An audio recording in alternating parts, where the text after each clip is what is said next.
Hi, good morning. I'm very excited to be here. The Mayan calendar, we've heard about this, but we're going to actually hear it today from a different perspective. We're going to hear the tree's perspective on the Mayan calendar. And it took me a while to actually admit this, but yes, I talk to trees. And this actually started from an adventure as a child where I had a near-death experience that involved a tree. My grandfather was an American Indian atheist. Strange combination, I know. But he was out clearing a forest up in Canada, way up in the Northwest Territories. And my mother sent me out to get him, and he was out chopping this big tree. And I had to climb. I'm only 5, climbing over trees. And as I make my way there, I'm like, Grandpa, and he just cut this tree, and here it comes towards me. And he's like, get out of there. And I couldn't just run because I had to climb over all these fallen trees. So, when trees fall, they tend to separate and come up off the base. So he's standing at the base of this tree, watching it hover in midair like this. And I'm climbing over as fast as I can. And the whole time that tree held itself there until I got to safety, and then it fell. Now, I was raised very fundamental, where my family was the one true truth, if you know what I mean. Those kind of religions where they teach you that your religion is the right religion and everybody else is wrong. That's how I was raised. And they told me that that was angels that held the tree up. And I thought, okay. But at that time I asked, why did that happen? And I got all this information that I held secret all my life, because the way I was raised, I was taught that if it wasn't their way, it was not only wrong, it was bad, right? So I thought, oh, I'm going to be doing something bad in the future, and I never told anybody my little secret. And as I was growing up, I had trees always kind of nudging me and and I would just go, okay, that is really weird. That didn't just happen. And I ignored it most of my life. And I also kept I call them my fear goggles on, because that's how I was raised, to look through somebody else's belief system that they gave me. And as I would look through life, I would look through their belief system. And at a certain point, my heart started to hurt a lot. And I went to different doctors, all kinds of doctors, and they basically told me, honey, there's nothing wrong with you. And I'm like, but ouch, this really hurts. And I finally broke down and went to an intuitive, which was, I had to really sneak out to do that. And she said, Kaitlyn, you're not on your path. And when you recognize truth in your body and every cell goes boom, boom, boom, boom, boom, boom, boom, and I'm like, that felt like truth.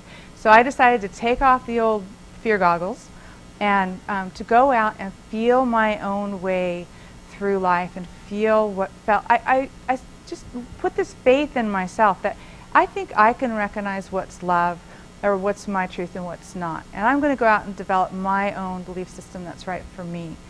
And so I just stuck my toe in the water at first, and then I'm like, not so scary out there. I went to a show kind of like this, did a little loop around, like, okay, that wasn't so bad. And then I just jumped in. And on that journey, here come the trees. Okay, I think she's ready now, right? And I'm in a parking lot, Winco parking lot, just waiting for one of my sons. And this huge oak tree in the parking lot just starts giving me all this information. And I'm like, okay, because I was kind of just zoned out waiting. And I was like, wow, that really just happened. And then I was drawn to, and I'm going to show you here in a moment, to live I'll introduce you to Oscar in just a minute. He's my favorite wisdom tree. So it's kind of interesting to get the tree's perspective on 2012, Mayan calendar. And I promise you it's going to be heartwarming and mind-tingling. I like the mind-tingling. Okay, so back to the subject of today, the secret combination 1.618. We're going to learn more about that, and the secret combination to unlocking human super abilities and healing the planet. Discovering your own truth.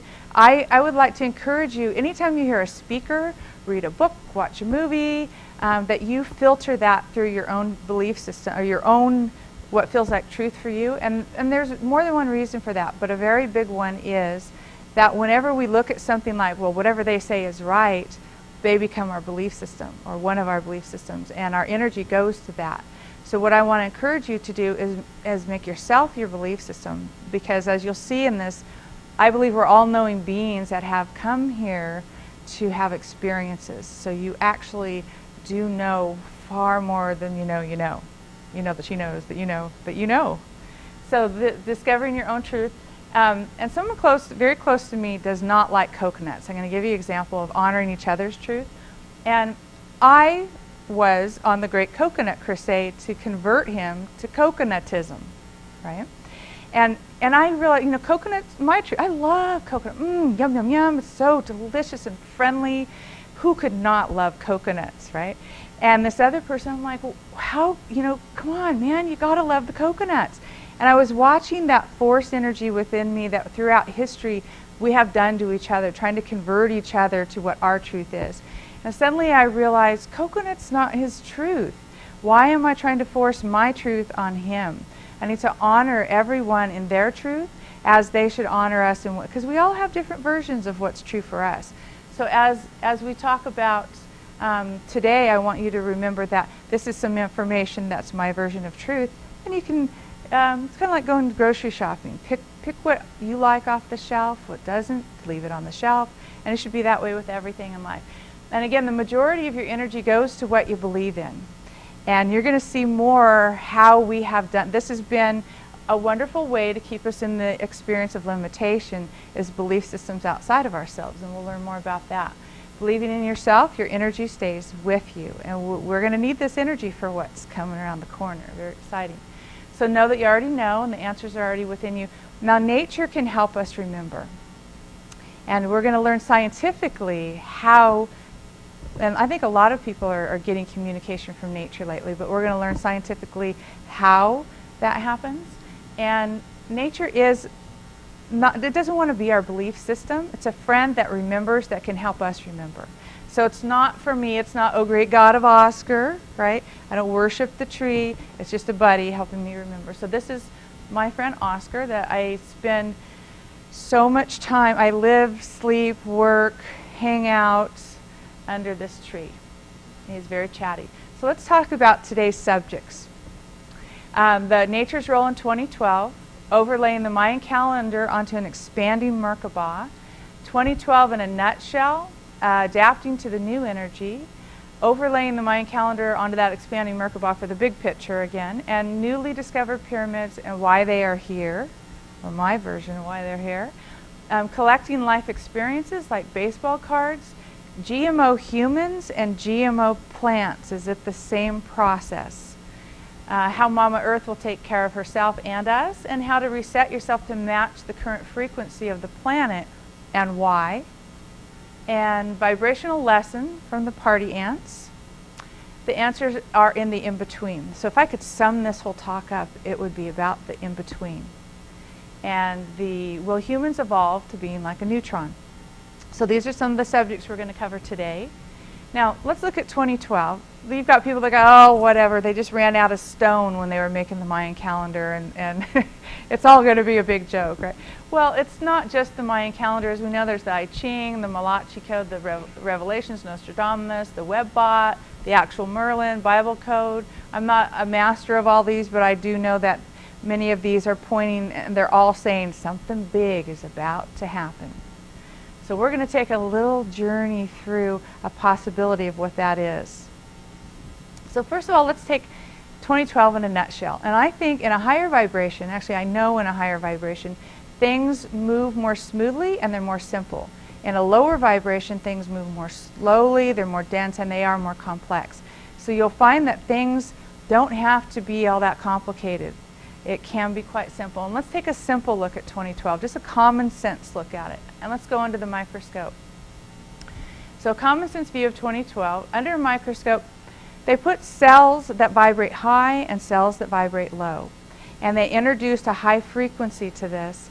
And what happened was the cells that vibrate high, the healthy cells, they thrived in that energy. They loved it. And the cells that vibrated low became very uncomfortable, because high and low vibrations can't coexist. That's a big key. If you understand high and low vibrations, the extremes of them can't coexist. So when they did this, the low vibrations were like, oh, it's so uncomfortable. And they either shifted up to a higher vibration or they dissipated. And I'm seeing that as our planet, because as we know, the vibration of our planet is increasing, and it's going to start increasing exponentially higher and higher. And so those things on the planet that are of a higher vibration will thrive, and those of a lower vibration will have an opportunity to shift up, or they probably just won't hang out. So right now I see that we're adapting to holding these higher frequencies. And I just kind of go with the flow on my talk. I don't have to stick to a certain parameter, and if something pops in that I think would be good, I think right here I'm going to interject the cheerful subject of death. And so we're adapting to higher frequencies. So think about these children that are coming in now. You notice they're different? Well, they're not just different acting. They under testing, their chromosomes are different. They're physically different. Well, they're coming in gestated at a higher frequency. So they're coming in, the evolution of anything is it adapts to its environment. These new kids are coming in adapted to this higher energy. They have these models that can handle this energy. Now us old classics, some of us are going to be doing some remodeling and doing all this work on ourselves, and getting our models adapted to the higher energy. And I think there are going to be some people that go, I don't think I want to do all that work. I'm just going to check out and come in a higher frequency. So, and I don't mean self-checking out. I just mean if you see at some point where masses are deciding to leave the planet, rather than really pull yourself down into the sorrow of that, you might want to switch your thinking to a little celebration of, oh, right, they've gone to get themselves a new model. And I think that really will help keep you, because we want to keep ourselves in that uplifted frequency for what's ahead, and not get drugged down by fear and things that that just pull us down. In fact, here's a simple key that we're going to have a lot of different ideas on how to keep your vibration to match what's going on the planet. But the simplest one is, if it drains you, don't do it. If it uplifts you, do a lot of it. So, see, I told you things can be simple, but that is just a basic key. And you can feel that moment to moment, whether it's people you're around, thoughts you're having, different situations, that's your guideline. Here's some more basic ways to increase your vibration is to believe in yourself. That's huge. To not give your energy away. To listen to your emotions. Ground stuck energies of past experiences, which I'll teach you about in this talk. Make your own choices. Connect to nature. Choose natural, eliminate synthetics, and tools. Find the tools or books that feel uplifting to you, but don't worship them. Why? Remember, because your energy goes to things that you worship. Like, oh great God of the ceiling fan.